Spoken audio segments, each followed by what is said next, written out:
મમતા એ બૌદ્ધિક અક્ષમ બાળકો માટે આશીર્વાદ છે અને હું મમતાને ખૂબ અભિનંદન પાઠવું છું. નેહલ ગઢવી.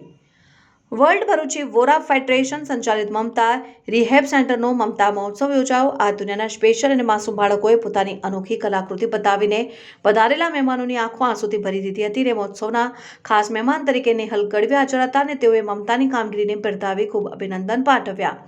WBVFના વર્લ્ડ પ્રેસિડેન્ટ અયુબ અકુજીની અધ્યક્ષતામાં મહોત્સવ યોજાયો. વિશેષ પુષ્પા ઇમ્પોસિબલના એક્ટર અને આ બાળકો પૈકી ઉદાહરણરૂપ એવા હંસ એસ્લોટ ઉર્ફે ગોલુ અને તેમના માતા પિતા હાજર હતા. મહોત્સવમાં મમતા એડવાઇઝરી સમિતિના સભ્યો મેઘનાબેન જોશી, ચેતનાબેન દેસાઈ અને યેશાબેન શેઠ પણ ઉપસ્થિત રહ્યા હતા.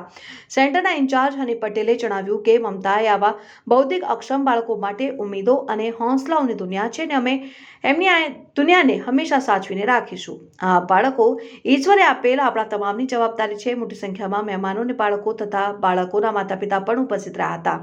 રિપોર્ટર અજર પઠાણ, સત્ય ડે ન્યૂઝ, ભરૂચ.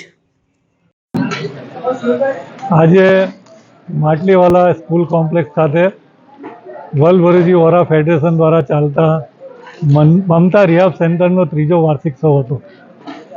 આ વાર્ષિક શોમાં નેહલબેન ગઢવી, ચેતનાબેન દેસાઈ અને મેઘનાબેન જેવા નામાંકિત સ્પેશિયલ એજ્યુકેટરો અને હંસ અને એના મમ્મી પપ્પા, હંસ મીન્સ ગોલુ અને એના મમ્મી પપ્પા હાજર રહ્યા હતા.